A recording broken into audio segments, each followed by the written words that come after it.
Hello chuirde, fáilte arás, ní arna mé agran den podchraoladh le tamil fada, tá bronnarm faoi sin. Chhlac mé sus mar bhí mé gríthe agus an sin bhí mé ag strachailt. Teideal an agran seo ná tá mé ag strachailt. Agus tá sé fíor. Rinn mé tafad ar agran cup 3 seartneo hin mar mí na baltaine a bhí an agus sin mí na meorthlainse agus níor leor mé faoin bheorthlainse a rith na mísa sin ar líne agus tá sé ionta táhairta agam mar sin bhí mé ag iarraidh agran na hafaidú agus caint faoi agus phlé mé mo bheorthlainse ná, chuid de a scéal. Bhí me sé ionta oscailte níl fadhb agam lei sin. Ach, in dhé sin nuair a bhí mé chur an agar, tháinig áras orm. Tháinig áras orm faoin agran a chur amach. An tá sé aisteach mar is maithlam meorthlainse phlé agus is cumlam rudí áirithe a rá.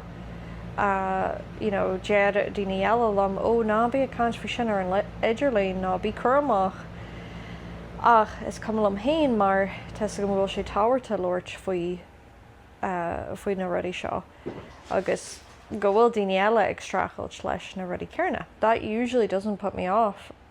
Ach, sílam mar gheall go bhfuil me ag strachailt. Tháinig áras orm agus tíor waithí mé go mbeidh fuam hain. Bhí imníar mar bhí mé níos oscailte agus bhhaithlam an tagaran sin a chur amach ná píosa de lámhain. An chud is móide am nuair a churm rudí amach faoin bheorthlainse. Bíonn daoine sásta faoi. Bíonn an táseolalas dearafach. So the feedback is usually positive. Déad daoine lom gur maigad as caint faoi sin, bhí ag strachailt leis an rud céanna. Bhí mé ag strachailt fásta podchraoladh agran na hafaidú mar chhlac mé sus agus chail mé mar rithim agus an sin níor waithí mé go mbeidh fuam hain ná faoin podchraoladh. I was kind of beating myself up like, oh, níl sé maith go leor, is cuma le daoine fuad. Tá sé aisteach mar fuair mé muín mar gheall ar an podchraoladh mar luí mé an agran amháin. Tá sé níos fad inis ach nach maithlam marú. Tá mé féin consciousach. I'm self-conscious about my voice and how I talk and just talking ní maithla mé. Cé go bhfuil podchraoladh agam sin a chúis, sin chuid sin chúis, ba bhaithlam loirt agus má chuid smaointe a rins tá sé cé nach maithlam loirt tá sé táhairta agus in éalaigh fásta is fearlam loirt in éalaigh agus ba bhaithlam chuidí libhse sin an sprach a bhíon agam a gcónaí. Well, is maithlam hain éisteart le podchraoltaí nuair a bhí ag fólam teanga mar sin deanhí mé podchraoladh duna daoine ag fólam na Gaeilge. Bhí coppla cúis ar thosaí mé an podchraoladh seo ach the selfish reasons. Muín bhí mé ag iarraidh muí áil, bhí mé ag iarraidh spás tú hain, smaointiú agus caint faoi rudí atá táhairta agam. Ach tá mé ag strachailt agus bhí mé ag strachailt ag an am sin dar nói. Bhí mé ag iarraidh spás a thabhairt tú hain nuair ná chur mé an tagaran sin amach. Mar ní raibh mé ag iarraidh a chur amach mar mar ná chur mé agran amach ar feadh tamil. I didn't want that to be the reason. Well, just upload it because you haven't uploaded in so long. Like, no, ní chaithí mé an podchraoladh seo dheanú. Níor bhaithlam agran a chur amach nach bhfuil mé compordach leis. Thug mé spás tú hain, ba rud sláinte le. Ach an sin, ní raibh mé cinse faoin chéad agran eile mar héal mé níl mé ag iarraidh an tagaran sin a chur amach, caithí mé ábhar go hiomlán éagsúla phlé ach no. Tá mé sásta go mé am híanais agus a rálamh go bhfuil mé ag strachailt. Ní dead mé sin mar ba bhaithlam art. I do not say this because I want attention. I don't. Like, that was part of the reason I didn't want to put the other episode out. Agus bhí mé caint faoi sin san agran sin, dúirt mé dal an scéal, ní chaithí sibh rálam, tásúil go bhfuil tú ceart leor ná tóráda de chain. Actually, ní maithlam nuair a deir daoine na rudí sin. I don't like when people say, I hope you're okay and take care of yourself and all this. Tá sé inta deas nuair a deir daoine sin ach ní anam ní bhíam ag Lord faoin bheorlanse leis na rudí sin a cloisteáil. So I don't talk about mental health to hear those things. Like I really bottom of my heart, I do not, ní maitle marge, like I don't like attention. I don't like the spotlight. I talk about it because when I see other people talk about it, it helps me. It always has, and I wish more people would talk about it.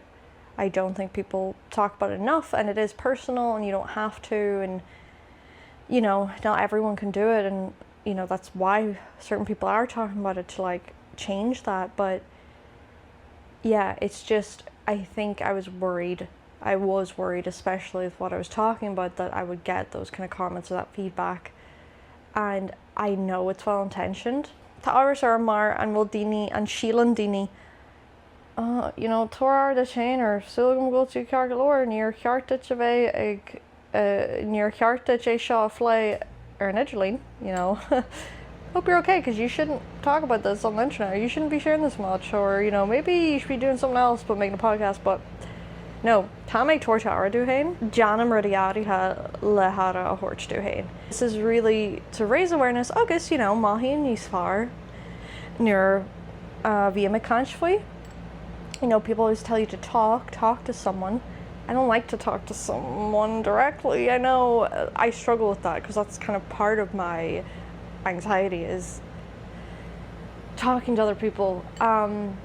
So podchraoladh tá distance on. So, you know, she'll do, does she into monínach, like canal YouTube eki and Instagram, like shouldn't read more a healing dini, like you must be so confident, self-confident if you're making a YouTube channel, all this, and yeah, tá monínagam ach, you know, what I'm soltas ábhar Janu agus tá sé compordach mar tá mé lom héanais ní ecem sibse. Scríban sib chartna ach ní scríban ahan duine chart. Ní ecem ahan duine, mar sin mahim ní sabalte. You know, there's no direct or immediate feedback and response. So Cúisele nach Roma Géireann tagran sin a rinch na tá sé aisteach mars cumlam faoin ruí seo ach just ar na málamh mar níl me go mai. Bhí mé ag swinse ar na ruí seo níos minice ní chreid si daoine me. Like, what has she got to complain about? Tá slí batha aonta aici, scríobh sí leabhar, tá na mílte leantóirí aici, bíonn siad táisteáil, ruí mar sin. Tá na ruí sin fear agus tá mé sásta agus bráú las na ruí sin. Ach, níl aithne a go bhorm. Níl fear aithne ag daoine ar an Idirlín orm. Is duine aonta príomháideach me, agus níl clú a go faoi mo héal rih mo chanéal YouTube agus a rith mo chanéal agus mo chlí batha ar líne. Tharla rudí milteannacha a mo héal, tharlaíon rudí milteannacha is éal ahan duine tailsacham sin a rud eile. Oh, well, other people have it worse. Take a mission. Ach, Tacaigh agam Lord faoi mo héal agus mo haithí hain. I know these things. We don't know what anyone's been through, and you know, this whole thing lately of like, oh, everybody has anxiety these days, or everybody you know, everyone's depressed. They're not. Ní higan ahan duine na Jeremy seo ar an dráthúr, agus Tacaigh leabhar Jeremy mar sin, OCD, ADHD, being thrown around. And the same thing happens with anxiety and depression. Anyway, I completely got in my head about that episode. But I also decided that it wasn't just because of that, worrying about what other people think. I just like needed to say those things, and I can keep that to myself. And I still want to talk about mental health. I just want to do it in a different way. I just wanted to not even re-record because it's not really the same episode, but even just tell you rin mé tafad ar agran agus níor chur mé amacha. You know, tarlaíonn sé sin agus tá mé strachailt níos mó faoi sin. Tá mé ábalta leanútear le mo héal. So cad is bríle ag strachailt dúsa. Ar dús bhhaith an rá ní doctor mé. Leabhar le do doctor faoin láis. I'm not a doctor.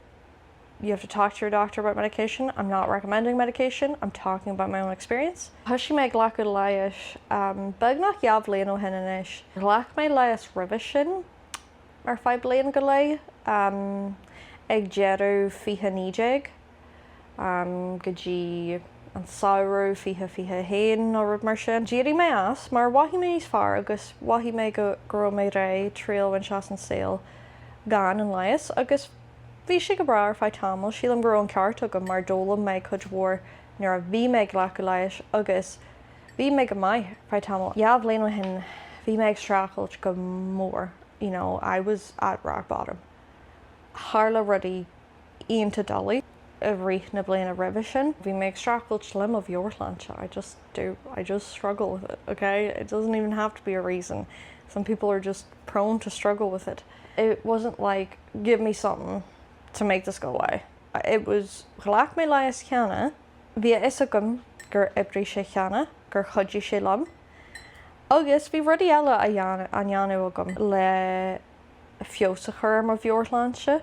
Bhí méid deanú aclairta, bhí mé fáil go leor codlata, bhí méid búla le daoine, bhí mé ag géirí ara a thuirtú hain. Ach, ní raibh me insin samhailte. I needed therapy, and I also needed something to help my mind, my brain.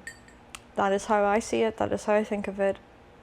If you don't agree, that's fine. I don't want any advice. By the way, I know how to take care of my own mental health. Ní raibh me agsúil le réiteach ar ma aibine, ma chud feibine a lig. Dala in scale. I wasn't looking for a solution to all my problems. Tá sóí mé leias agus be achan rud cearclóir. Ní anhí mé rudidir bí eile le hara thuirtú hain. No. Chudí sé go mór lom an chéadúir agus bhí mé bhré leis a ghlacu a rís bhí an timní miltenach agus inis tá mé ionta sásta a ghlacu leiis.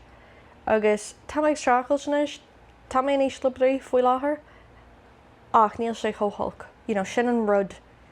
Agus tá sé sin cinnal casta mar níl mé cinse. I'm like, well, tá mé ábalta rudí a dheanú, ní raibh mé ábalta riban leias ar feadh tamil. Bhí mé ag caithfú barí ar tama in my labba, and bhí mé overwhelmed.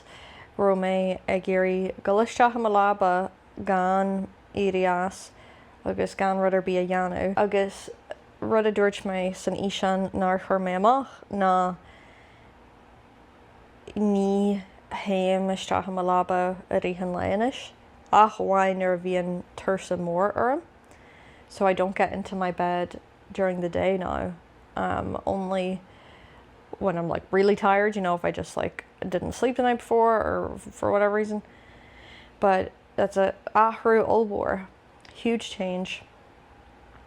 I just would get into my bed so often because I felt so overwhelmed and I couldn't do anything. Eventually I'd managed to do certain things, but a lot of things I cancelled or I just couldn't do. Ní animation inis. Tá mé ag strachailt mar alhiam gur chail mé ma spark. Ní mé cinse gur chail. Ach, sin an dói a wahiam. Sílam gur chail mé ma spark. Ach, tá mé ábalta solta when seas rudí go fóil as an saoil. Tá mé bráúil as rudí a deanta agam. Agus cud an rudí ahas orm maithim fáú go minic.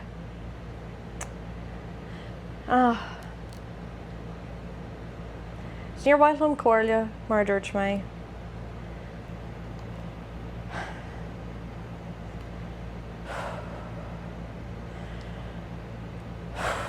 Tá brúnar tháinig scoil orm ag smaointear seo, Sean rud dully, tá mé ionta onra faoi láthair. I'm being very honest right now, agus tá sé cur imníorm. It's near Whitelam is rá. Mar ní hélam go was daoine eile. Ach, tá agam hain ach má tá daoine eile béis sé fear an sin. Agus ní heagam hain mar, chuí mé ar si an seart an sicáte agus bhain mé soltas. Thag mar as a gcónaí ag an maithúcháin seo. Ag deadún le fallú. Agus ní bhíon sketch min arm faoin saoil. Agus tá sé brnach. Agus tá mé beagnach cinse faoin chúis. Tá mé chun rudí áirithe a dhéanamh le cuidiú le seo. Tá plán agam agus tuigim na rudí a chuidíon lam agus tá mé chun na rudí sin a dhéanamh. Mar sin sílam go dtiocfaí má spark arás.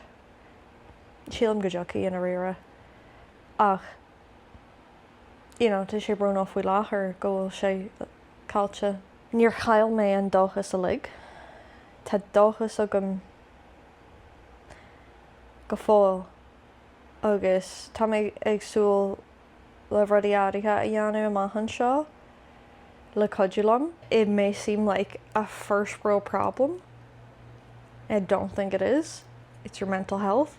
It's very important for how you feel and function in this world. Sílam faoi láthair go bhfuil muid aonta déirithe ar an hain agus ar an rath atá gin hain. Ach tá plán agam cuidiú le daoine eile. Beidir go bhfuil sé seo normalta.